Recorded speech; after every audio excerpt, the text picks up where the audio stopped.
बिस्मिल्लाहिर्रहमानिर्रहीम। अस्सलाम वालेकुम। प्यारे दोस्तों, आज की इस ख़ास वीडियो में हम आपको हज़रत शाह शम्स तबरेज़ रहमतुल्लाह अलैह की ज़िंदगी की मुकम्मल दास्तान सुनाएंगे। आपको बताएंगे कि हज़रत शाह शम्स तबरेज़ कहाँ पैदा हुए, किससे तरबियत हासिल की और दुनिया के किस किस खित्ते में आपने इस्लाम की दावत को रोशन किया।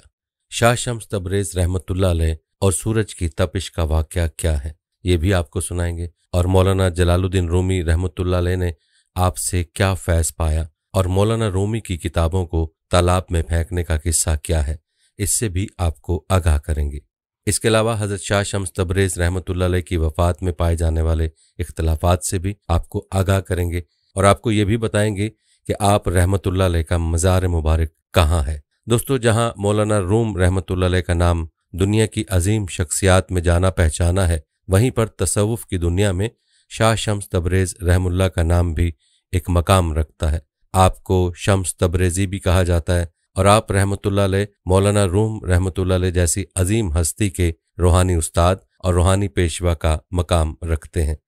आज की वीडियो में हम आपको हज़रत शाह शम्स तबरेज़ की ज़िंदगी के हालात व वाक़यात के बारे में बताने के साथ साथ उनके सुनहरी अक़वाल भी आपको बताएंगे, जिनमें हज़रत शाह शम्स तबरेज़ ने इंसानियत को ज़िंदगी के सुनहरे असूल बतलाए हैं। लिहाजा वीडियो को आपने स्किप नहीं करना और आखिर तक लाजमी देखना है।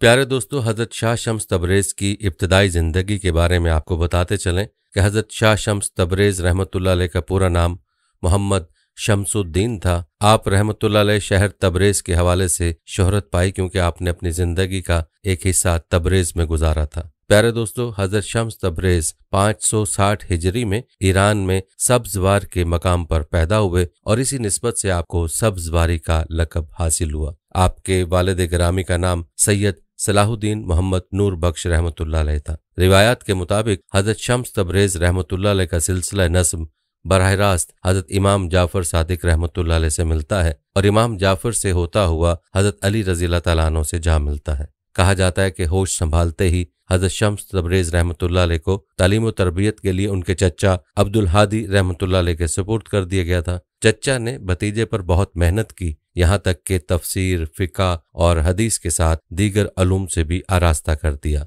जब 579 हिजरी में सैयद सलाहुद्दीन मोहम्मद नूर बख्श दावत इस्लाम के लिए बदख्शां की तरफ रवाना हुए तो हज़रत शम्स तबरेज़ रहमतुल्लाह अलैह को भी अपने साथ ले गए। उस वक्त उनकी उम्र 19 साल थी।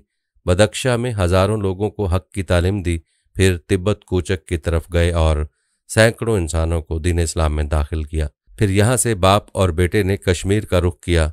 उस वक्त यहाँ के लोग सूरज की परस्तिश करते थे। हज़रत सैयद सलाहुद्दीन रहमतुल्लाह अलैह और हज़रत शम्स तबरेज़ रहमतुल्लाह अलैह की कोशिशों से हज़ारों बुत परस्त बाशिंदों ने इस्लाम कबूल किया। इस इलाके की चंगड़ कौम ने उन्हें बहुत परेशान किया, मगर बाद में ये लोग भी जल्द ही मतीयो फरमाबरदार हो गए। प्यारे दोस्तों, तारीख बताती है कि 586 हिजरी में हज़रत शम्स तबरेज़ वालिद मोहतरम के हमरा वापस अपने वतन सब्ज़वार तशरीफ़ ले गए। यहाँ हज़रत शम्स तबरेज़ रहमतुल्लाह अलैह की शादी हो गई। आपके 2 फर्जंद सैयद नसीरुद्दीन मोहम्मद और सैयद अलाउद्दीन अहमद पैदा हुए। सैयद अलाउद्दीन अहमद रहमतुल्लाह अलैह जिंदा पीर के लक़ब से मशहूर हुए। दोस्तों, आपको बताते चलें कि हालात व वाक़यात के एतबार से हज़रत शम्स तबरेज़ रहमतुल्लाह अलैह की शख्सियत बहुत ज़्यादा मुतनाज़ नज़र आती है, क्योंकि आप रहमतुल्लाह अलैह ने खाना बदोशी की ज़िंदगी बसर की और तमाम उम्र एक अजीब अज़ियत व कर्ब में मुब्तला रहे। बगदाद तशरीफ़ ले गए तो मकामी उलमा को आपके ख़यालात से शदीद इख्तिलाफ हो गया। बादशाह वक्त उन उलमा के ज़ेर असर था। नतीजतन हज़रत शम्स तबरेज़ रहमतुल्लाह अलैह को शहर बदर होना पड़ा। आप रहमुल्लाह के शहर बदर होने के साथ एक अजीब वाक़या जुड़ा है। कहते हैं अभी आप रहमतुल्लाह अलैह बगदाद की हदूद से निकले ही थे कि अचानक बादशाह का बेटा बीमार पड़ा और दूसरे दिन मर गया। बादशाह को ख्याल गुजरा कि शायद ये अलमनाक वाक़या हज़रत शम्स तबरेज़ रहमतुल्लाह अलैह से बदसलूकी के बाइस रूनुमा हुआ। मजबूरन उसने अपने ख़ास मुशीरों को हज़रत शम्स तबरेज़ रहमतुल्लाह अलैह की तलाश में रवाना करते हुए कहा, कोई भी सूरत हो उन्हें बगदाद वापस लाओ। बादशाह का हुक्म पाते ही मुशीर बर्क रफ्तार घोड़ों पर सवार होकर दौड़ पड़े। हज़रत शम्स तबरेज़ रहमतुल्लाह अलैह अभी बगदाद के नवाह में मुकीम थे कि शाही कासिदों ने उन्हें जा लिया और फिर दस्त बस्ता अर्ज़ किया, हुजूर आप बगदाद वापस तशरीफ़ ले चलें। शाही करंदों की दरख्वास्त सुनकर हज़रत शम्स तबरेज़ रहमतुल्लाह के चेहरे पर अज़ियत का रंग उभर आया। कल जिस जगह से मुझे जलील करके निकाल दिया गया, आज उसी मकाम पर वापस जाने के लिए कह रहे हो? आखिर तुम लोगों पर क्या आफताद आ पड़ी कि मुझ खाना बदोश का ख्याल आ गया? हमारे बादशाह का यही हुक्म है, शाही करिंदों ने खुशामदाना लहजे में अर्ज किया। मैं तो बस एक बादशाह का हुक्म मानता हूँ। हज़रत शम्स तबरेज़ रहमतुल्लाह अलैह ने बेनियाजाना कहा, बाकी बादशाहों को मैं नहीं जानता। कहते हैं हज़रत शम्स तबरेज़ रहमतुल्लाह अलैह के इनकार से सूरत हाल बिगड़ गई थी। शाही करिंदे एक मर्द कलंदर के कदमों से लिपट गए और बहुत देर तक आजिज़ी का मुजाहरा करते रहे। आखिर हज़रत शम्स तबरेज़ रहमतुल्लाह को उन लोगों पर रहम आ गया। फिर ये कहते हुए शाही करिंदों के साथ हो गए, चलो तुम्हारे कहने से चलता हूं, मगर बगदाद के लोग ज्यादा दिन तक मुझे बर्दाश्त नहीं कर सकेंगे। जब हज़रत शम्स तबरेज़ रहमतुल्लाह अलैह शाही महल पहुंचे तो वहां सफ़े मातम बिछी हुई थी। तमाम दरबारी स्याह लिबास पहने हुए अपने वली अहद सल्तनत की मौत का सोग मना रहे थे। बादशाह बड़े एहतराम के साथ पेश आया, मगर उसके चेहरे पर गम व अंदू का धुआं फैला हुआ था और आंखें आंसुओं से लबरेज थीं। ये सब कुछ क्या है? हज़रत शम्स तबरेज़ रहमतुल्लाह अलैह ने बादशाह से दरियाफ्त किया। पूरा शहर मातम कदा क्यों बना हुआ है?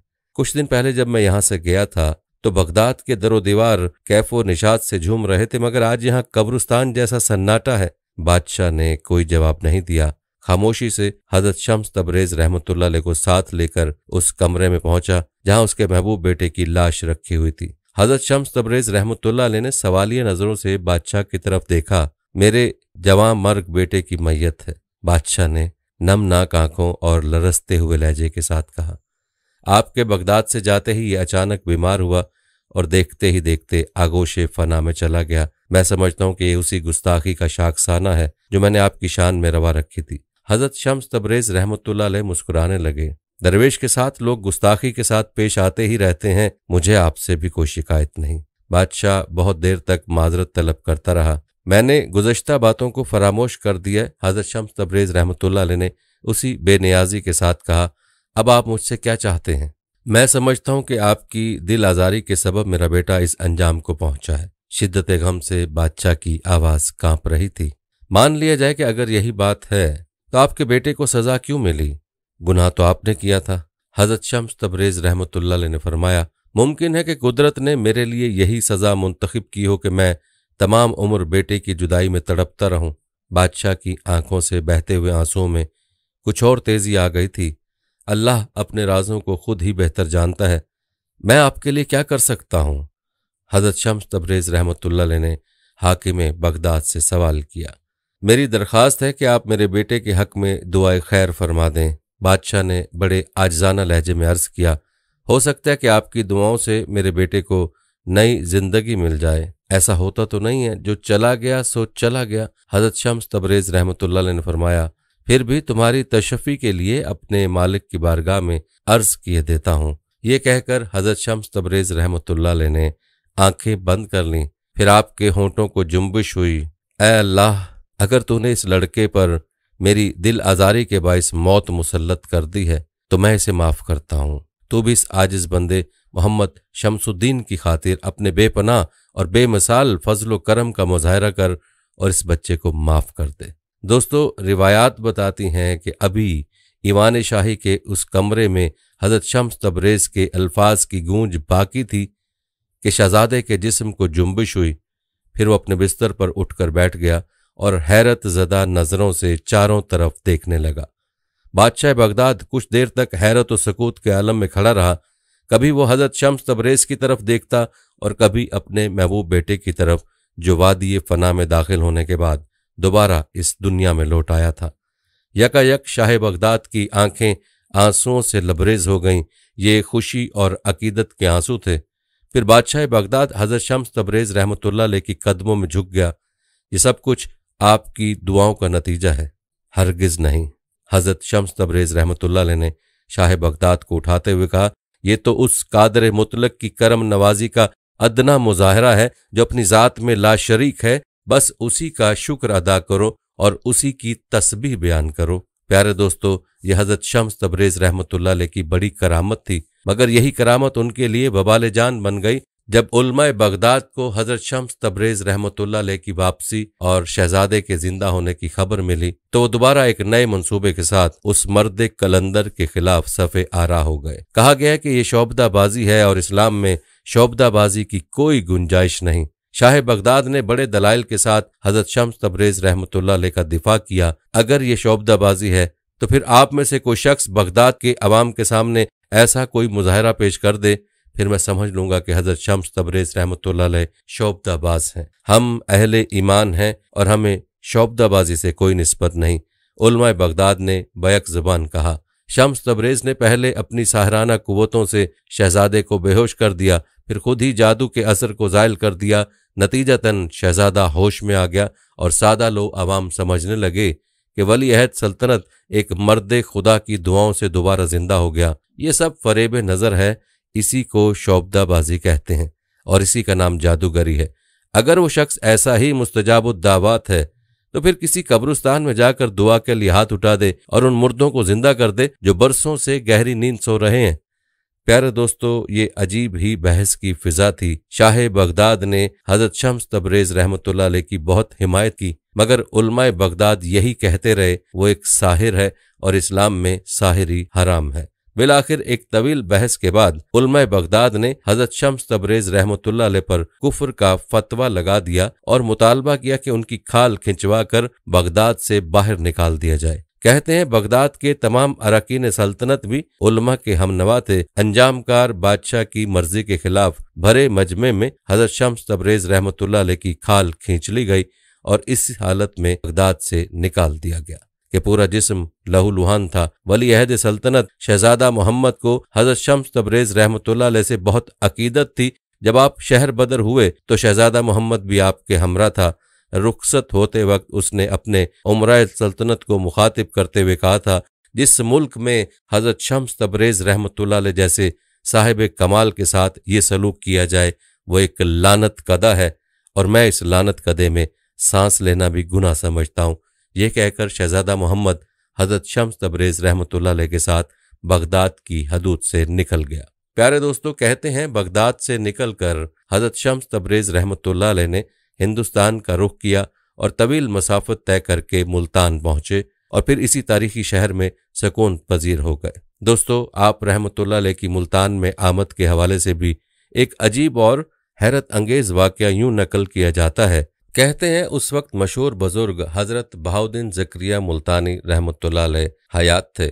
जब आपको हजरत शाह शम्स तबरेज रहमतुल्लाह अलैह की आमद की इत्ला मिली तो शेख ने उनकी खिदमत में दूध का प्याला भेजा जो दूध से भरा हुआ था। हजरत शम्स तबरेज रहमतुल्लाह अलैह ने बड़े एहतराम के साथ प्याला ले लिया और फिर उसमें गुलाब के फूल डालकर हजरत बहाउद्दीन ज़करिया मुल्तानी रहमतुल्लाह अलैह के खादिम को वापस कर दिया। बाज अहले तसव्वुफ ने इस वाक़े की तशरीह करते हुए लिखा कि दूध का लबरेज प्याला भेजने से हजरत बहाउद्दीन ज़करिया रहमतुल्लाह अलैह की मुराद ये थी कि मुल्तान में अब किसी दूसरे दरवेश की गुंजाइश नहीं। जवाब में हजरत शम्स तबरेज रहमतुल्लाह अलैह ने दूध के प्याले में गुलाब का फूल डाल दिया।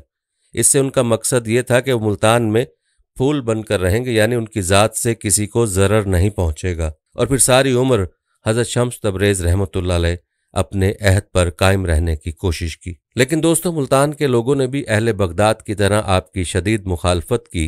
एक बार यूं हुआ कि हजरत शम्स तबरेज रहमतुल्लाह अलैह को गोश्त भूनने के लिए आग की ज़रूरत पेश आई।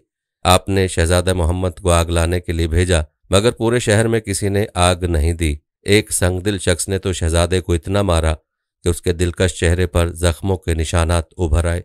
ये क्या है? हजरत शम्स तबरेज रहमतुल्लाह ने शहजादे की तरफ देखते हुए कहा, तुम तो आग लेने गए थे। शहजादा मोहम्मद ने पूरा वाक़या सुनाया तो हजरत शम्स तबरेज रहमतुल्लाह अलैह को जलाल आ गया। आप निहायत गुस्से की हालत में अपनी खानकाह से निकले, गोश्त का टुकड़ा हाथ में था। फिर हजरत शम्स तबरेज रहमतुल्लाह अलैह ने आसमान पर नजर की और सूरज को मुखातिब करते हुए फरमाया, तू भी शम्स, मैं भी शम्स, मेरे इस गोश्त के टुकड़े को भून दे। इतना कहना था कि यकायक गर्मी की शिद्दत में इजाफा हो गया। फिर ये गर्मी इतनी बढ़ी कि अहले मुल्तान चीख उठे, दरो दीवार जल रहे थे और पूरा शहर आग की भट्टी बनकर रह गया था। कहते हैं कुछ बाखबर लोगों ने ये सूरत हाल देखी तो हजरत शम्स तबरेज रहमतुल्लाह अलैह की खिदमत में हाजिर हुए और अर्ज करने लगे, क्या चंद नादानों के जुर्म की सजा पूरे शहर को दे डालेंगे? ये नादान नहीं, सफ़ाक हैं। हजरत शम्स तबरेज रहमतुल्लाह अलैह ने गजबनाक लहजे में फरमाया, आग जैसी बेकीमत चीज नहीं दे सके? मेरे महबूब के चेहरे को जख्मों से सजा दिया। आखिर क्या जुर्म था उसका? जानते हो उसे ये कौन है? बगदाद का शहजादा है। मेरी खातिर दरवाजे दरवाजे भीख मांगने गया। मैं इसके जख्मों को कैसे भूल सकता हूं? जब तक सारे शहर के जिस्म आबलों से नहीं भर जाएंगे उस वक्त तक मुझे करार नहीं आएगा। ये आपके मकाम से वाकिफ नहीं, खुदा के लिए इन्हें माफ कर दीजिए। मुल्तान के अक्ल रखने वाले हजरात ने अपने हमवतनों की सिफारिश करते हुए कहा, और ये बात आप जैसे बुजुर्ग के शाया निशान भी नहीं। खैर, जब खुदा को दरमियान में ले आए हो तो माफ किए देता हूं। हजरत शम्स तबरेज रहमतुल्लाह अलैह ने मकामी लोगों की जमात से फरमाया और फिर सूरज से मुखातिब हुए, अपनी हरारत कम कर दे। पता नहीं ये लोग रोजे हशर की गर्मी को कैसे बर्दाश्त करेंगे। प्यारे दोस्तों, आप रहमतुल्लाह अलैह का यह फरमाना था कि सूरज की हरारत एतदाल पर आ गई। दोस्तों, खुदा ही जानता है कि यह वाकया किस तरह पेश आया था, मगर अवाम मुल्तान की गर्मी को इसी वाकये का नतीजा समझते हैं। इस बारे में आपकी क्या राय है? कमेंट सेक्शन में जरूर बताइएगा। दोस्तों, यहाँ पर शाह शम्स तबरेज रहमतुल्लाह अलैह के हवाले से एक मुगालते का तज़किरा भी करते चलें, जिसके बारे में जानना इंतहाई जरूरी है। मशहूर मौरख कासिम फरिश्ता ने तहरीर किया कि हजरत शम्स तबरेज रहमतुल्लाह अलैह इस्माइली फिरके से ताल्लुक रखते थे। अगरचे की तारीख में फरिश्ता एक मोतबर नाम है, मगर हजरत शम्स तबरेज रहमतुल्लाह अलैह के बारे में उसकी रिवायत काबिल एतबार नहीं है। बाद में आने वाले मौरखीन ने अपनी तहकीक से साबित कर दिया कि शम्स तबरेज रहमतुल्लाह अलैह के वालिद सैयद इस्लाहुद्दीन रहमतुल्लाह अलैह इस बुजुर्ग के खानदान से ताल्लुक रखते थे जो फिरका इस्माइलिया का इमाम था, मगर उन्होंने अपना आबाई मजहब तर्क कर दिया था। दूसरा ये कि मौलाना जलालुद्दीन रूमी रहमतुल्लाह अलैह जैसे आलिम फाजिल इंसान कभी उस शख्स के हाथ में अपना हाथ नहीं दे सकते जो उनके अकीदे से मुख्तलिफ अकीदा रखता हो। इसीलिए हजरत शम्स तबरेज रहमतुल्लाह अलैह को इस्माइली कहना सरीहन गलत है। दरअसल ये उन लोगों की इल्ज़ाम तराशी थी जिनका ज़ाहिर इल्म हजरत शम्स तबरेज रहमतुल्लाह अलैह के रूहानी कमालात का मुतहम्मिल नहीं हो सकता था। कहा जाता है कि हजरत शम्स तबरेज रहमतुल्लाह अलैह बाबा कमाल जंदी के मुरीद हुए, लेकिन आम सूफियों की तरह पीरी मुरीदी और बैत वारदात का तरीका इख्तियार नहीं किया। सौदागरों के अंदाज में शहरों की सियाहत करते रहते, जहां जाते किसी सराय में ठहरते और फिर एक गोशा पकड़कर मराकबे में मसरूफ हो जाते। प्यारे दोस्तों, रिवायात बताती हैं कि हजरत शम्स तबरेज रहमतुल्लाह अलैह का जरिया मुआश मजदूरी था। आप अजारबंद बुनते थे और उसी को फरोख्त करके रोजी हासिल करते थे। एक बार मनाजात के वक्त ये दुआ मांगी, इलाही कोई बंदा खास मिलता जो मेरी सोहबत का मुतहम्मिल हो सकता। आलिम गैब से इशारा हुआ कि रूम चले जाओ, वहां तुम्हारी मुराद पूरी हो जाएगी। हजरत शम्स तबरेज रहमतुल्लाह अलैह उसी वक्त चल खड़े हुए। कूनिया पहुंचे तो रात का वक्त हो चुका था। बरबख फरोशों की सराय में उतरे। सुबह हुई तो आपने देखा कि सराय के दरवाजे पर एक बुलंद चबूतरा था। शहर के अक्सर उमरा और साहिबान सरवत तफरी के लिए उसी चबूतरे पर आ बैठते थे। हजरत शम्स तबरेज रहमतुल्लाह अलैह भी एक गोशे में बैठ जाते और खामोशी से आने जाने वालों को देखते रहते। एक दिन मौलाना जलालुद्दीन रूमी रहमतुल्लाह अलैह इसी रास्ते से गुजरे तो हजरत शम्स तबरेज रहमतुल्लाह अलैह चौंक उठे। मौलाना के हजारों शागिर्द थे जो हाथ बांधे और नजरें झुकाए अपने उस्ताद के पीछे पीछे चल रहे थे। देखने वालों को ऐसा महसूस होता था जैसे किसी शहंशाह की सवारी गुजर रही हो। हजरत शम्स तबरेज रहमतुल्लाह अलैह के दिल से आवाज आई, यही है वो मर्द खास जो तेरी सोहबत का मुतहम्मिल हो सकता है।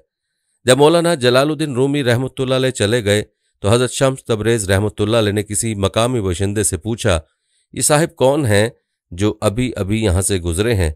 बड़ी शान है इनकी। ये मौलाना जलालुद्दीन रूमी रहमतुल्लाह अलैह हैं। बताने वाले ने बताया, यहाँ के सबसे बड़े आलिम, कोई शख्स इनके इल्म फजल की हमसरी नहीं कर सकता। हजरत शम्स तबरेज रहमतुल्लाह अलैह ने उसी शख्स से मौलाना रूम की खानका का पता पूछा और दूसरे दिन मौलाना के कुतुब खाने में जा पहुंचे। फिर किताब में जलने का वो मशहूर वाकया पेश आया। मुलाकातें होती रहीं। एक दिन हजरत शम्स तबरेज ने मौलाना रूम से पूछा, हजरत बा यजीद बस्तामी के उन दोनों वाकयात में क्यों कर तदपीक हो सकती है? एक तरफ तो बा यजीद रहमतुल्लाह अलैह का ये हाल था कि आपने इस ख्याल से जिंदगी भर खरबूजा नहीं खाया कि पता नहीं सरवर कौनैन सल्लल्लाहु अलैहि वसल्लम ने इसे किस तरह खाया है। दूसरी तरफ अपने बारे में फरमाया करते थे, अल्लाह अकबर, मेरी शान किस कदर बड़ी है। हालांकि हजूर अकरम सल्लल्लाहु अलैहि वसल्लम तमाम तर अजमतों और बुजुर्गियों के बावजूद फरमाया करते थे कि मैं दिन भर 70 बार अस्तगफार करता हूँ।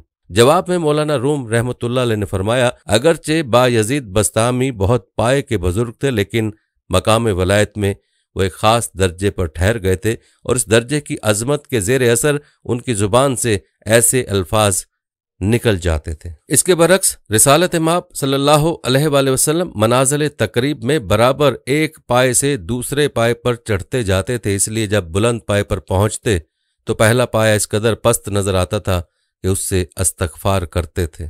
दोस्तों, रिवायात बताती हैं कि मौलाना रूम रहमतुल्लाह अलैह का जवाब सुनकर हजरत शम्स तबरेज रहमतुल्लाह अलैह बहुत खुश हुए। प्यारे दोस्तों, हजरत शाह शम्स तबरेज और मौलाना रूम की मुलाकात के हवाले से एक रिवायत यूं भी नकल की जाती है कि जब शाह शम्स तबरेज शहर कूनिया तशरीफ ले गए तो वहां आपकी मुलाकात एक अजीम बुजुर्ग आलिम दीन मौलाना जलालुद्दीन रूमी से हुई और पहली ही मुलाकात में एक मशहूर मरूफ करामत मार्ज वजूद में आई। कहते हैं कि मौलाना जलालुद्दीन रूमी अपने दर्स में तालिब इल्मों को तालीम दे रहे थे कि हजरत शाह शम्स रहमतुल्लाह अलैह सब्जवारी दौरान तालीम दर्स में तशरीफ ले गए, जो कि निहायत सादा लिबास में थे, और मौलाना रूमी के करीब बैठ गए। मौलाना रूमी के करीब चंद किताबें पढ़ी थीं। हजरत शाह शम्स मौलाना जलालुद्दीन रूमी की तरफ मुखातिब हुए और किताबों की तरफ इशारा किया और पूछा, ये क्या है? जवाब मिला, इसे इल्म कहते हैं जो कि तुम नहीं जानते। हजरत शाह शम्स रहमतुल्लाह अलैह ने मौलाना जलालुद्दीन रूमी का यह फिक्रा सुना तो जलाल में आए और वो तमाम किताबें जो मौलाना जलालुद्दीन रूमी के करीब पड़ी थीं उठाकर पानी के भरे होज के अंदर डाल दी। जब मौलाना जलालुद्दीन रूमी ने आपका यह अमल देखा तो तड़प कर उठे और गुस्सा और परेशानी के आलम में मौलाना जलालुद्दीन रूमी रो पड़े और कहा, ऐ दरवेश, तुमने ये क्या कर दिया? मेरी तमाम रूह की ग़िज़ा तुमने एक लम्हे में ज़ाया कर दी है। कहने लगे, किताबें बड़ी नायाब थीं, हाथ की लिखी हुई थीं, अब कहीं से न मिलेंगी। हजरत शाह शम्स रहमतुल्लाह अलैह ने जब मौलाना जलालुद्दीन रूमी की आंखों में आंसू देखे तो फरमाया, तुम्हारी रूह की ग़िज़ा अगर तुम्हें मिल जाए तो? मौलाना जलालुद्दीन रूमी ने कहा, यह कैसे मुमकिन है? हजरत शाह शम्स दोबारा पानी के भरे होज के करीब गए और सबसे पहले पानी में से वो किताब निकाली जिसका मौलाना जलालुद्दीन रूमी को ज्यादा सदमा था। जब हजरत शाह शम्स ने किताब को मौलाना जलालुद्दीन रूमी के हाथों में दिया तो किताब को पानी के कतरे ने भी न छुआ था। मौलाना जलालुद्दीन रूमी हजरत शाह शम्स का ये कमाल देखकर हैरान हुए और पूछा, ये क्या है? आप रहमतुल्लाह अलैह ने मौलाना जलालुद्दीन रूमी को जवाब दिया, ये वो इल्म है जो तुम नहीं जानते। इस दौरान मौलाना जलालुद्दीन रूमी पर एक ऐसी कैफियत तारी हुई कि आपके दस्ते मुबारक पर बैत हो गए और आपने उसके बाद तमाम किताबें होश से निकालकर मौलाना जलालुद्दीन रूमी के हवाले कर दी, जो कि तमाम खुश्क थी। दोस्तों, रिवायत बताती हैं कि उसके बाद मौलाना रूमी ने हजरत शाह शम्स के साथ ताल्लुक कायम कर लिया और आपने मौलाना जलालुद्दीन रूमी को तरीक़त के असरार और रमूज से आगाह किया और यूं मौलाना जलालुद्दीन रूमी के रूहानी पेशवा हुए। मौलाना रूमी ने अपनी पूरी जिंदगी हजरत शाह शम्स के नाम वक्फ कर दी और हजरत शाह शम्स कुछ अरसे तक मौलाना जलालुद्दीन रूमी की रफाकत में सकूनत पजीर रहे। प्यारे दोस्तों, तारीख बताती है कि बगदाद के शहजादे मोहम्मद की तरह मौलाना रूम भी हजरत शाह शम्स तबरेज की शख्सियत के असीर हो गए थे। फिर ये असीरी इस कदर बढ़ी कि मौलाना रूम रहमतुल्लाह अलैह सारी दुनिया से बेनियाज हो गए। मौलाना के शागिर्द और अहले खाना हजरत शम्स तबरेज को जादूगर कहकर पुकारने लगे। ये तमाम बातें किसी बड़े हंगामे का पेश खैमा थीं। हजरत शम्स तबरेज रहमतुल्लाह अलैह इस सूरत हाल को ज्यादा दिन बर्दाश्त न कर सके और फिर एक रात जब तमाम लोग गहरी नींद सोए हुए थे, हजरत शम्स तबरेज रहमतुल्लाह अलैह खामोशी के साथ घर से निकल गए। सुबह जब मौलाना रूम बेदार हुए तो अपने पीरो मुर्शद को ना पाकर मौलाना के दिल पर कयामत गुजर गई। दीवानावार हर तरफ ढूंढते फिरे, शहर का गोशा गोशा छान मारा, मगर हजरत शम्स तबरेज कूनिया की हदूद से बहुत दूर जा चुके थे। मौलाना रूम के शागिर्द और अहले खानदान हजरत शम्स तबरेज की रूपोशी से बहुत खुश थे। वो लोग बरमला कहा करते थे, खुदा का शुक्र है कि वो जादूगर यहाँ से चला गया, अब मौलाना उसके तिलिस्म से आज़ाद हो जाएंगे। हजरत शम्स तबरेज रहमतुल्लाह अलैह की गुमशुदगी के बारे में सिर्फ एक शख्स सिपा सालार ने, जो मौलाना रूम की खिदमत में 40 साल गुजार चुके थे, लिखा है कि वो फितने के खौफ से शब की तारीकी में कहीं चले गए थे। और यह भी कहा जाता है कि उस दौर में मौलाना के बाज इंतहा पसंद मुरीदों ने हसद की वजह से हजरत शम्स तबरेज रहमतुल्लाह अलैह को कत्ल कर दिया। प्यारे दोस्तों, आपको बताते चलें कि अखबारुस सालिहीन के मुसन्निफ का बयान है कि एक बार हज़रत शम्स तबरेज़ रहमतुल्लाह अलैह मौलाना रूम रहमतुल्लाह अलैह के पास खिलवत में बैठे थे कि किसी ने बाहर से आवाज़ देकर आपको बुलाया। हज़रत शम्स तबरेज़ रहमतुल्लाह अलैह ने मौलाना रूम को मुखातिब करके फरमाया, मुझे कत्ल करने के लिए बुलाते हैं। अभी मौलाना जलालुद्दीन रूमी सूरत हाल को समझने भी न पाए थे कि हज़रत शम्स तबरेज़ उठकर बाहर चले गए। 7 अफराद आपके इंतजार में खड़े थे। जैसे ही हज़रत शम्स तबरेज़ बाहर तशरीफ लाए, उन लोगों ने आप पर हमला कर दिया। कत्ल होते वक्त हज़रत शम्स तबरेज़ ने इस कदर जोर से नारा मारा कि 7 आदमी बेहोश हो गए। पीरो मुर्शद की चीख सुनकर जब मौलाना रूम खिलवत कदे से बाहर आए तो हज़रत शम्स तबरेज़ की लाश मौजूद नहीं थी, सिर्फ खून के चंद कतरे फर्श पर नजर आए। बाज़ रिवायत में आता है कि हज़रत शम्स तबरेज़ के कातिलों में मौलाना रूम का बेटा अलाउद्दीन मोहम्मद भी था। इस वाक़े के बाद मौलाना रूम ने जिंदगी भर बेटे का मुंह नहीं देखा। फिर कुछ दिन बाद अलाउद्दीन मोहम्मद एक अजीबो गरीब बीमारी में मुब्तला हो गया। बीमारी के दौरान उसने अजीज़ों के ज़रिए मौलाना रूम से माफ़ी तलब की, मगर मौलाना ने उसे माफ़ नहीं किया। फिर कुछ दिन बाद अलाउद्दीन मोहम्मद शदीद अजियत व कर्ब के आलम में मर गया। मौलाना रूम ने उसके जनाजे तक में शिरकत नहीं की। रिवायात के मुताबिक हज़रत शम्स तबरेज़ का कत्ल का ये वाक़या 645 हिजरी में पेश आया। प्यारे दोस्तों, इस सिलसिले में ये रिवायत भी मशहूर है कि हज़रत शम्स तबरेज़ को कत्ल करके आपकी लाश के टुकड़े एक कुएं में डाल दिए गए थे। कुछ दिन बाद मौलाना रूम के दूसरे फर्जंद सुल्तान वल्द को ख्वाब में बशारत हुई। हज़रत शम्स तबरेज़ फरमा रहे थे, मेरे जिस्म के टुकड़ों को कुएं से निकालकर मदरसे के बानी अमीर बदरुद्दीन के पहलू में दफन कर दो। चुनाचे ऐसा ही किया गया। दोस्तों, बाज़ मौरखीन कहते हैं कि आप कत्ल नहीं हुए बल्कि गायब हो गए और फिर आपका कोई सुराग नहीं मिला। प्यारे दोस्तों, सवाल ये पैदा होता है कि फिर वो कौन से शम्स तबरेज़ हैं जो मुल्तान में मदफून हैं। बेशतर मौरखीन का इस अमर पर इत्तफाक है कि ये वही शम्स तबरेज़ रहमतुल्लाह अलैह हैं जो मौलाना जलालुद्दीन रूमी रहमतुल्लाह अलैह के पीर व मुर्शद थे। फिर कूनिया में कौन कत्ल हुआ? बहरहाल ऐसे बहुत से सवालात हैं जिनका जवाब देना आसान नहीं। अलबत्ता तारीख में मौजूद तमाम रिवायतें जो मिलती हैं वो आपके सामने बयान कर दी गई हैं। दोस्तों, रिवायतों में 1000 इख्तलाफ के बावजूद हज़रत शम्स तबरेज़ मौलाना रूम से एक बार बिछड़े तो फिर दोबारा नहीं मिले। अगरचे दोनों बुजुर्गों की ये मुलाकातें ज़्यादा अरसे तक कायम न रह सकीं, लेकिन जो कुछ होना था वो चंद महीनों में ज़हूर पजीर हो गया।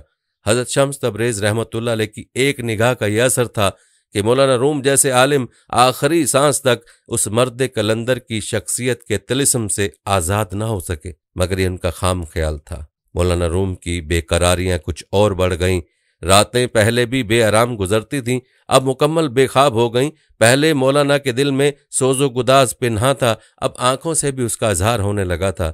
शम्स तबरेज़ को याद करके इस कदर गिरियाज़ारी करते कि लोगों को आपकी हालत पर तरस आने लगता। इसी ज़माने में मौलाना रूम रहमतुल्लाह अलैह ने इस कदर दर्दनाक इशार कहे कि उन्हें सुनकर अहले दिल की आंखें भीग जाती थीं। इस सिलसिले में एक रिवायत यह भी है कि हज़रत शम्स तबरेज़ रात के अंधेरे में कूनिया से निकलकर दमिश्क तशरीफ़ ले गए। मौलाना रूम को अपने मुर्शद के फ़राक में ऐसा सदमा पहुंचा कि सब लोगों से कता ताल्लुक़ करके गोशा नशी हो गए। यहाँ तक कि मुरीदान खास को भी खिदमत में हाजिर होने की इजाज़त नहीं थी। फिर एक मुद्दत के बाद हज़रत शम्स तबरेज़ ने दमिश्क से मौलाना को ख़त लिखा। उस ख़त ने आतिश इश्क को भड़का दिया। मौलाना रूम ने उस ज़माने में निहायत रिक्कत अमेज़ और पुरअसर अशार कहे जिन लोगों ने हज़रत शम्स तबरेज़ की शख्सियत को हदफ मलामत बनाया था, उन्हें सख्त नदामत हुई। सब लोग मौलाना की खिदमत में हाजिर हुए और माफ़ी की दरख्वास्त की। प्यारे दोस्तों, याद रहे कि अल्लाह वालों की ज़िंदगियों में बड़े असरार व रमूज़ देखने और सुनने को मिलते हैं, और इसके अलावा मौरखीन की रिवायात में इख्तलाफ का होना भी कोई हैरान कुन बात नहीं है, क्योंकि जिस मौरख तक जो बात पहुंची उसने वैसे नकल कर दी। तमाम रिवायात में ज़्यादा पायदार रिवायत यही है कि शाह शम्स तबरेज़ी रहमतुल्लाह अलैह का मज़ार मुल्तान में है, और यही रिवायत हक़ाइक़ से भी ज़्यादा करीब तर है। जैसा कि रिवायत किया जाता है कि आप रहमतुल्लाह अलैह की वफ़ात 28 सफ़रुल मुज़फ़्फ़र 675 हिजरी को मुल्तान पाकिस्तान में हुई। कहा जाता है कि आप रहमतुल्लाह अलैह के मज़ार मुबारक की अव्वल तामीर 677 हिजरी में हुई, जबकि दोम तामीर 730 हिजरी में की गई, और उसके बाद भी उसकी तामीर व तौसी होती रही है। आपको बताते चलें कि आपका मज़ार मुबारक और मज़ार के गिर्द मस्जिद, इमाम बारगाह और साहिब मज़ार की औलाद की कदीमी राशगाहें भी मौजूद हैं। प्यारे दोस्तों, ये था तज़किरा हज़रत शाह शम्स तबरेज़ रहमतुल्लाह अलैह की ज़िंदगी का और उनके हालात व वाक़यात का। आइए अब आपको शाह शम्स तबरेज़ के चंद अक़वाल बताते हैं जो ज़िंदगी के ज़ाहिर व बातिन को पाक करने के हवाले से हैं। लिहाजा वीडियो को आपने स्किप नहीं करना। ये अक़वाल आपको ज़िंदगी में बड़ा काम दे सकते हैं। आप रहमतुल्लाह अलैह फरमाते हैं, हम खुदा के बारे में जो गुमान रखते हैं वो दरअसल हमारी अपनी शख्सियत के बारे में हमारे गुमान का एक अक्स होता है। अगर खुदा के जिक्र से जहन में महज इल्ज़ाम और खौफ ही उभरे तो ये उस बात की अलामत है कि खौफ और इल्ज़ाम तराशी हमारे अपने सीने की घुटन में पनप रही है। और अगर खुदा हमें मोहब्बत और शफकत से छलकता हुआ दिखाई दे तो यकीनन हम भी मोहब्बत और शफकत से छलक रहे हैं। फरमाया, अपने अक़दार और रसूलों पर ज़रूर यकीन रखो लेकिन उनको दूसरों पर मुसल्लत मत करो। फरमाया, अगर तुम लोगों के दिलों को तोड़ते रहते हो तो कोई भी मजहबी फरीज़ा अंजाम देना तुम्हारे लिए सूदमंद नहीं। फरमाया, हर किस्म की बुत परस्ती से दूर रहो क्योंकि ये तुम्हारी रूहानी बिनाई को धुंधला देगी। फरमाया, सिर्फ अपने रब को अपना मुर्शद हकीकी समझो।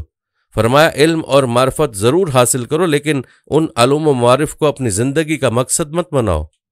फरमाया, इस दुनिया में हर कोई किसी न किसी मकाम पर पहुंचने और कुछ न कुछ बनने की जिद्दोजहद करता है, हालांकि ये सब कुछ एक दिन उसे यहीं छोड़ना पड़ जाता है। फरमाया, हम एक बर्तन की तरह हैं। बर्तन पर खा कितने ही नक्श व निगार क्यों ना हो लेकिन उसका कारामद होना सिर्फ उस खला की वजह से है जो उसके अंदर है। ये खला ही उसे बर्तन बनाता है और यही खला हमें भी दुरुस्त रखते हैं। फरमाया, दुनिया अमल और उसके रद्द अमल के असूल पर कायम है। नेकी का एक कतरा या बुराई का एक जर्रा भी अपना रद्द अमल या नतीजा पैदा किए बगैर नहीं रहते। फरमाया, लोगों की साजिशों, धोखाधड़ियों और चालबाजियों का खौफ मत खाओ। अगर कोई तुम्हारे लिए जाल तैयार कर रहा है तो याद रखो कि अल्लाह भी खैरुल माकिरीन है और सबसे अच्छा मंसूबा साज है। एक पत्ता भी उसके इल्म और इजाज़त के बगैर नहीं हिलता। फरमाया, अल्लाह पर सादगी के साथ और पूरी तरह यकीन रखो, वो जो कुछ भी करता है बहुत खूबसूरत तरीके से करता है। फरमाया, खुदा बहुत बारीक बीन और बड़ा ही कारीगर घड़ी साज है। इतना दुरुस्त के जमीन पर हर चीज अपने मुकर्रर वक्त पर वकू पजीर होती है, ना एक लम्हा वक्त से पहले और ना एक लम्हा ताखीर से। और ये अजीम घड़ी बगैर किसी इस्तिस्ना के सभी के लिए बिल्कुल ठीक और दुरुस्त तौर पर काम करती है।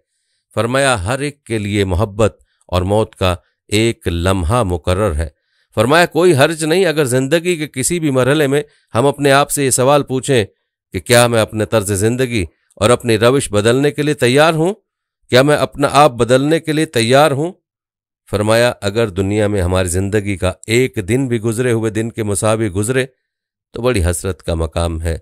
हर लम्हा, हर आन और हर सांस के साथ हमें अपनी तजदीद करते रहना चाहिए, नया जन्म लेते रहना चाहिए। और नया जन्म लेने के लिए एक ही तरीका है, मौत से पहले मर जाना। फरमाया, दुनिया से जब भी कोई चोर डाकू रुखसत होता है उसकी जगह लेने के लिए एक नया शख्स पैदा कर दिया जाता है और हर साले और वली के रुखसत होने पर कोई दूसरा साले और वली उसकी जगह संभाल लेता है। इस तरीके से बैक वक्त हर शय तब्दील होती जाती है लेकिन मजमूई हकीकत में कोई तब्दीली वाक़ई नहीं होती।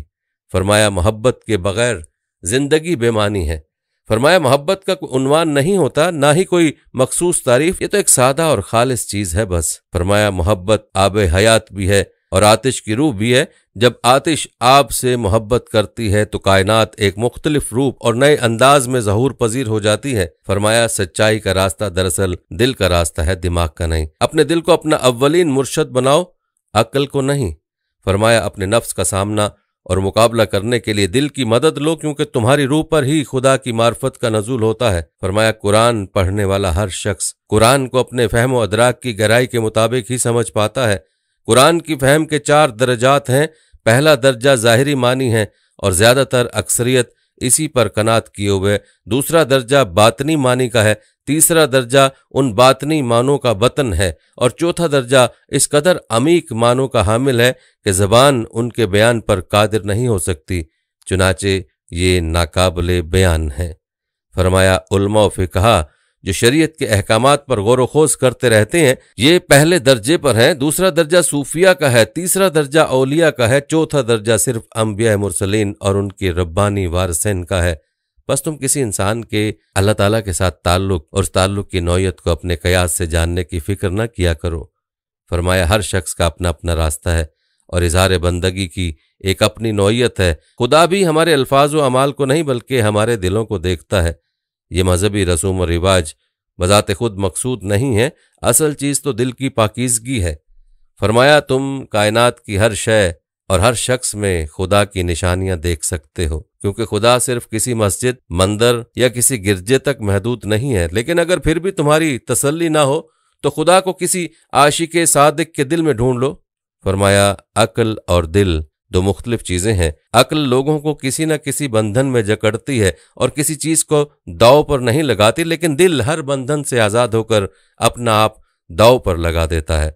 फरमाया अक्ल हमेशा मोहतात और फूंक फूंक कर कदम रखती है कि देखो किसी कैफियत का ज्यादा असर मत लेना, लेकिन दिल कहता है कि मत घबराओ, हिम्मत करो और डूब जाओ कैफियत में। फरमाया दुनिया के ज्यादातर मसाइल अल्फाज और जबान की कोताहियों और गलत मानी अखज़ करने से जन्म लेते हैं। चुनाचे कभी भी अल्फाज की ज़ाहिरी सतह तक खुद को महदूद मत करो। फरमाया तन्हाई और खिलवत दो मुख्तलिफ चीजें हैं। जब हम तन्हा और अकेले होते हैं तो इस गलत फहमी में मुब्तला हो जाना बहुत आसान हो जाता है कि हम सीधे रास्ते पर हैं, लेकिन खिलवत यही है कि आदमी तन्हा होते हुए भी तन्हा ना हो। बेहतर है कि हमारी तन्हाई किसी ऐसे शख्स के दम कदम से आबाद हो जो हमारे लिए एक बेहतरीन आईने की हैसियत रखता हो। फरमाया किसी दूसरे इंसान के दिल में ही तुम अपना दुरुस्त अक्स देख सकते हो और तुम्हारी शख्सियत में खुदा के जिस मखसूस जलवे का ज़हूर हो रहा है वो सिर्फ किसी दूसरे इंसान के आईना कलब में तुम्हें दिखाई देगा।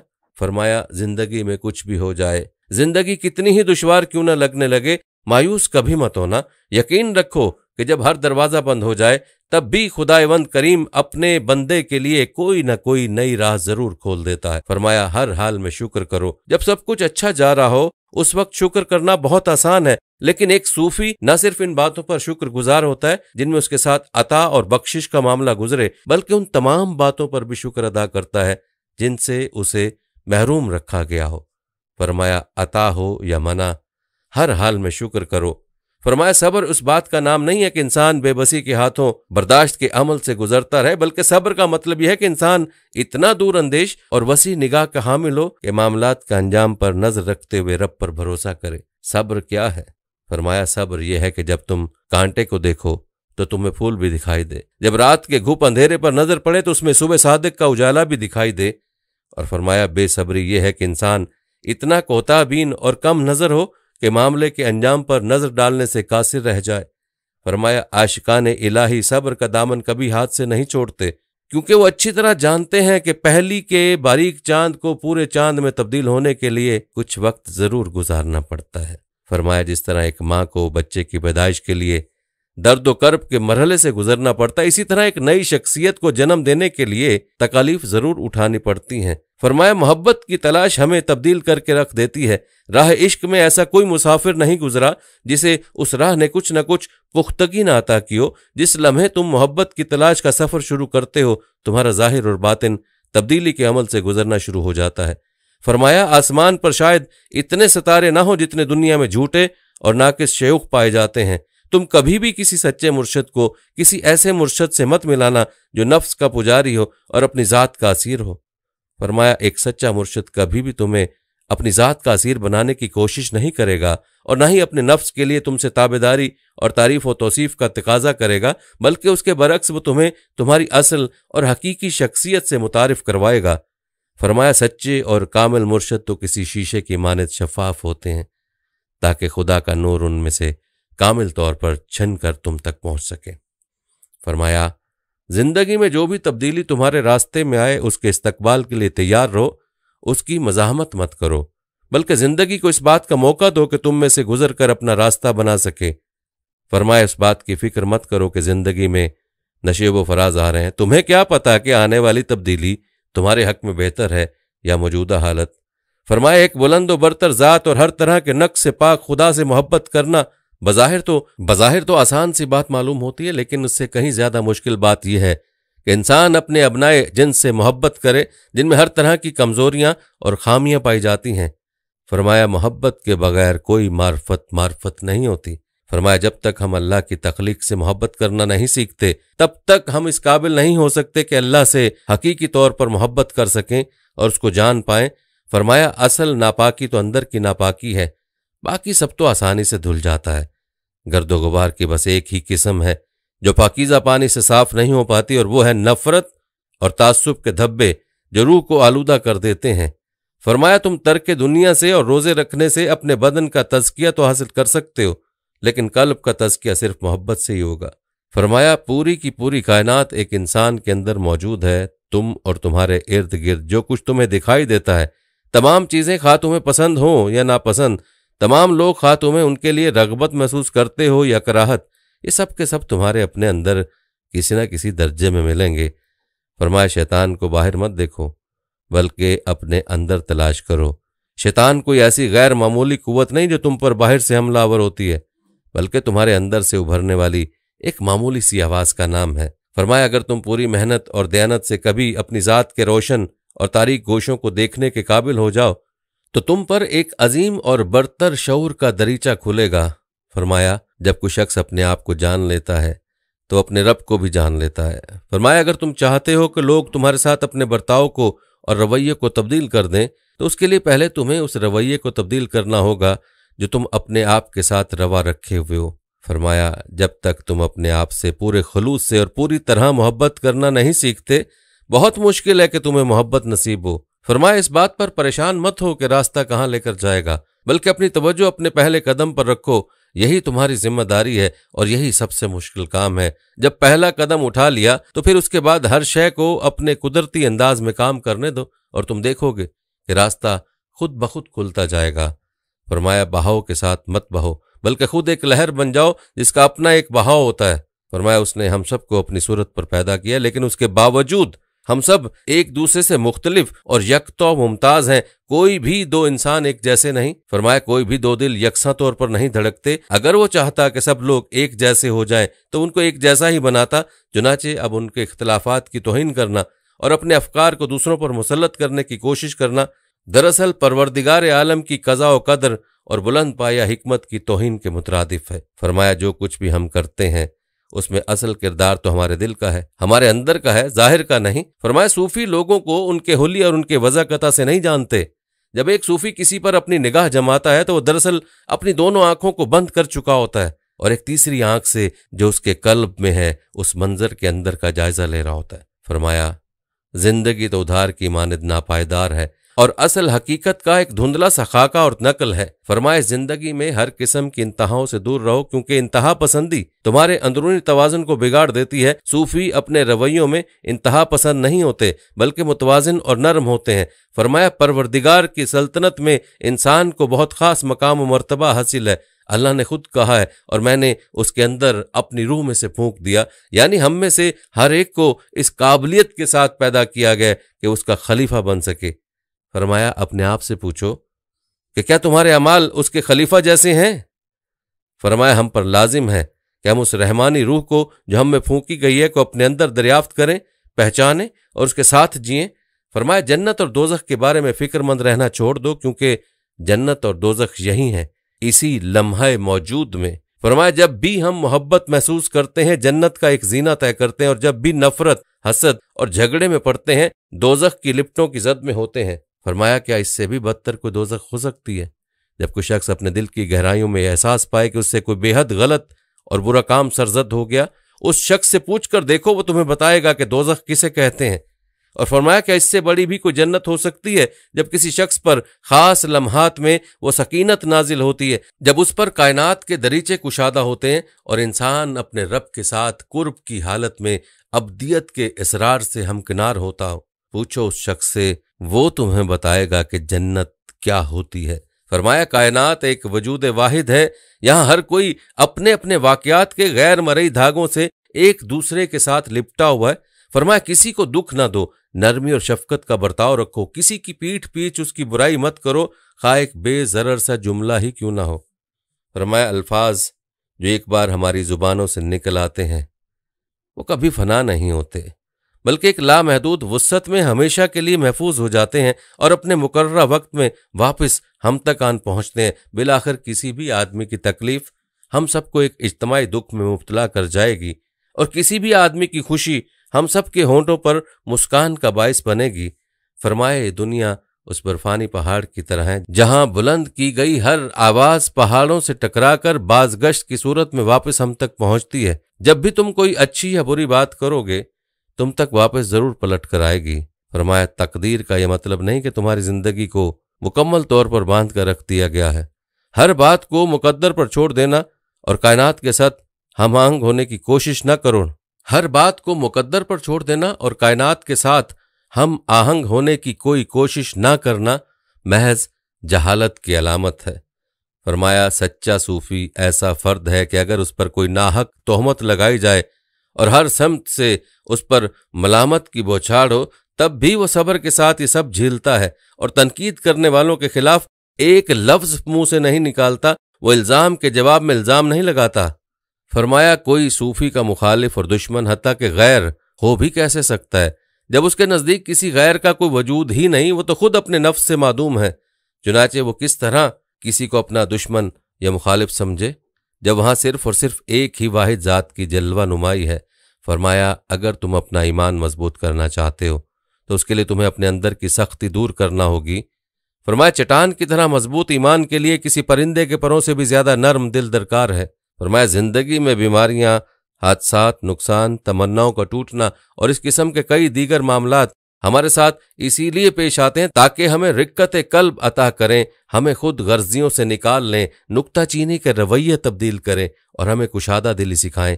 कुछ लोग तो सबक सीख कर नरम हो जाते हैं और कुछ लोग पहले से भी ज्यादा सख्त मिजाज और तल्ख हो जाते हैं। फरमाया हक ताला के करीब होने के लिए जरूरी है कि हमारे कुलूब इतने कुशादा हों कि तमाम इंसानियत उसमें समा सके और उसके बाद भी उनमें मजीद मोहब्बत की गुंजाइश बाकी रहे। फरमाया कोई इमाम, कोई पादरी, कोई रब्बी और इखलाकी और मजहबी कायदेन में से कोई भी तुम्हारे और तुम्हारे रब के बीच हायल नहीं होना चाहिए, हत्ता कि तुम्हारा ईमान और तुम्हारा रूहानी मुर्शद भी नहीं। प्यारे दोस्तों, ये थे कीमती और सुनहरी अकवाल जो कि हजरत शाह शम्स तबरेज के अकवाल में से आपकी खिदमत में पेश किए गए। इनमें से हर कौल अपने अंदर एक गहराई रखता है, लेकिन अफसोस के अल्लाह वालों की बातों पर गौर करने के लिए आज हमारे पास वक्त ही नहीं है। खुद भी इन अकवाल से सबक हासिल करें और वीडियो को अपने प्यारों तक पहुंचाने की नीयत से शेयर भी जरूर कीजिएगा ताकि वो भी हजरत शाह शम्स रहमतुल्लाह अलैह की जिंदगी के बारे में जान सकें और मज़कूरा अकवाल से इस्तिफादा हासिल कर सकें। प्यारे दोस्तों, आखिर में आपको बताते चलें कि कुछ लोग हजरत शाह शम्स तबरेज और हजरत शाह शम्स सब्जवारी को अलग अलग शख्सियात बताने की कोशिश करते हैं, लेकिन हकीकत यह है कि हजरत शाह शम्स रहमतुल्लाह अलैह की वलादत बासादत ईरान के शहर सब्जवार में हुई थी, इसलिए आपको सब्जवारी कहा जाता है। और क्योंकि आप तवील अरसा शहर तबरेज में रिहाइश पजीर रहे इसलिए आप तबरेजी मशहूर हुए और ये दोनों आप ही के नाम हैं, ये कोई अलग शख्सियात नहीं हैं। इसके अलावा एक और अहम बात जो आपके मज़ार और आप रहमतुल्लाह अलैह की कब्र के हवाले से है वो ये कि आपका मज़ार या कब्र कई ममालिक में मौजूद है। तो दोस्तों खुद ही सोच लें कि ऐसा कैसे मुमकिन हो सकता है कि एक ही शख्स का मज़ार एक से ज़्यादा जगहों पर मौजूद हो।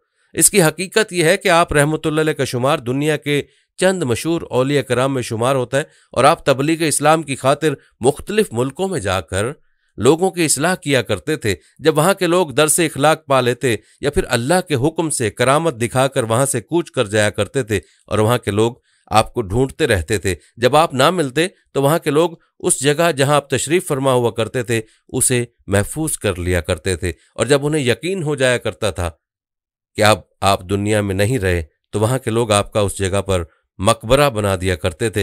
यही वजह है कि दुनिया के मुख्तलिफ इलाकों में आपकी एजाजी कब्रें मौजूद हैं। शायद इसी वजह से कुछ लोगों का ख्याल है कि हजरत शाह शम्स रहमतुल्लाह अलैह के मज़ार और भी कई मुल्कों में मौजूद हैं, जबकि ऐसी कोई तारीख नहीं मिलती। हकीकत यही है कि आपकी विलादत 560 हिजरी में ईरान के शहर सब्जवार में हुई और आपकी वफात 675 हिजरी में हिंद के शहर मुल्तान में हुई, जहां पर आपका मज़ार मुबारक है और ये आज पाकिस्तान में मौजूद है। अल्लाह रब्बुल इज़्ज़त से दुआ है कि अल्लाह ताला हज़रत शाह शम्स तबरेज़ रहमुल्लाह की कब्र अनवर को मज़ीद रोशन फरमाए और आप रहमतुल्लाह अलैह के दर्जात को बुलंद फरमाए, आमीन। ये थी हमारी आज की वीडियो। जाने से पहले हमारी आज की इस वीडियो को शेयर लाजमी कीजिएगा प्यारे दोस्तों, हम ये उम्मीद करते हैं कि आपको हमारी आज की वीडियो ज़रूर पसंद आई होगी। अगर आपको हमारी आज की वीडियो पसंद आई है तो सबसे पहले तो इसको लाइक करें और अपनी राय का इज़हार कमेंट सेक्शन में लाजमी करें। आखिर में आपसे एक बार फिर दरख्वास्त है कि आप हमारे चैनल को ज़रूर सब्सक्राइब कर लें और साथ ही लगे घंटी के बटन को भी क्लिक करें ताकि आपके पास हमारे आने वाली मजीद वीडियोज़ का नोटिफिकेशन बर वक्त मिलता रहे।